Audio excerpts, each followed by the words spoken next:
જોઈ રહ્યા છો આજના સમાચાર. સમાચારની શરૂઆત કરીએ.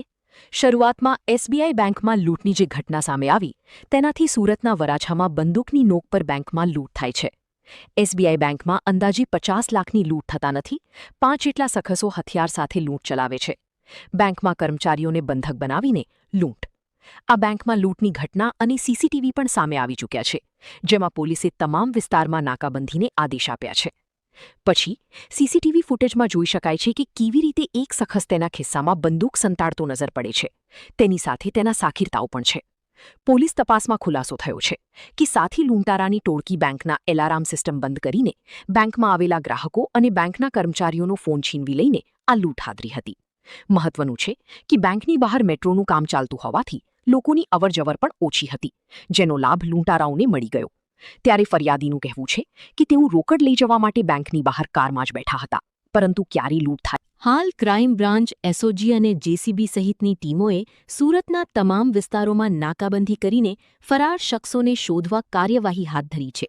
આ ચકચારી લૂંટની ઘટના દિન દહાડે આ લૂંટને અંજામ આપવામાં આવ્યો છે. જાણવા માંગીશું કઈ રીતે આ લૂંટની આખી ઘટના ઘટી, ત્યારબાદ તે આ લૂંટની ઘટના બહાર આવી અને પોલીસ દ્વારા હાલ શું કાર્યવાહી કરવામાં આવી રહી છે.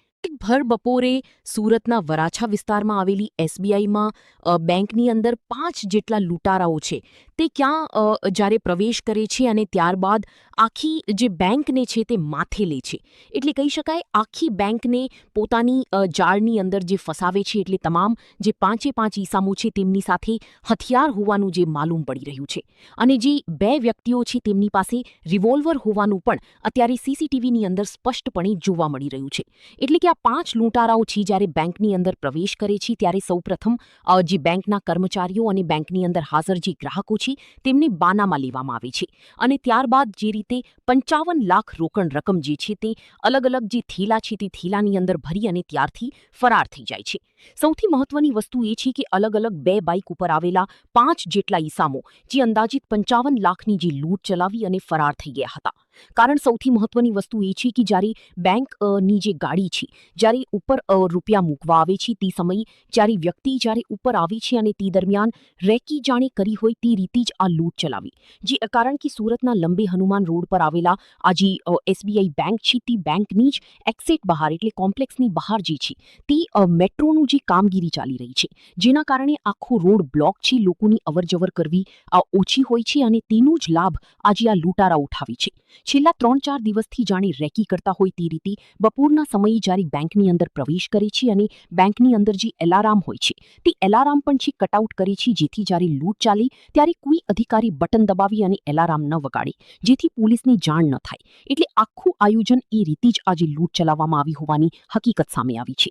હાલમાં તો સીસીટીવીની અંદર સ્પષ્ટપણે જોવા મળી રહ્યું છે કે 5 જેટલા ઈસામો છે જેની અંદરથી 2 વ્યક્તિઓ પાસે રિવોલ્વર પણ છે, અને આ રિવોલ્વરની ભઈ 55 લાખ રોકડ રકમ જે છે તે લૂંટ ચલાવી અને બાઇક ઉપર આવેલા જે 2 ઈસામો છે તે ફરાર થઈ ગયા. જ્યારે લૂંટની જાણ થતાની સાથે જ પોલીસ ઘટના સ્થળે પહોંચી છે. હાલમાં તો સુરત ક્રાઇમ બ્રાન્ચ દ્વારા સૌથી મહત્વની વસ્તુ એ છે કે આજે ઈસામો લૂંટ કરવાવાળા જે બાઇક ઉપર આવેલા હોવાના કારણે જે અંતર્ગત વિસ્તાર એટલે કે અંતરિયાના જે રોડ કહેવાય જિલ્લાના તે રોડથી પસાર થયા હોય તે રીતની માહિતી મળી રહી છે. છતાં પણ સીસીટીવીના આધારે હાલમાં સુરત ક્રાઇમ બ્રાન્ચ દ્વારા અલગ અલગ ટીમો બનાવી પકડવાની જે તજવીજ છે તે હાથ ધરી છે. સૌથી મહત્વની વસ્તુ છે અત્યારે ઇલેક્શનનો માહોલ છે અને તે વચ્ચે પોલીસ સુરક્ષા બંદોબસ્ત ચારે બાજુ હોય છે, અને તે દરમિયાન લૂંટ થવી એક મોટી વાત કરી શકાય છે.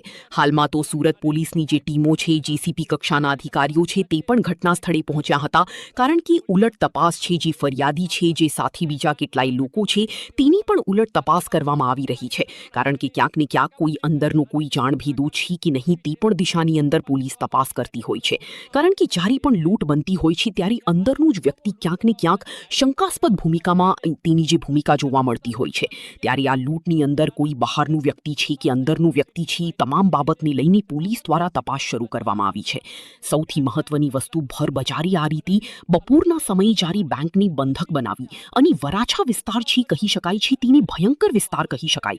ત્યાં લાખો લોકોની જવરજવર થતી હોય છે, અને તે દરમિયાન આ લૂંટ ચલાવી અને ત્યાંથી ફરાર થવું એટલે પોલીસને જાણે ચેલેન્જ આપવી તે રીતનું આ લૂંટને અંજામ આપવામાં આવ્યું છે.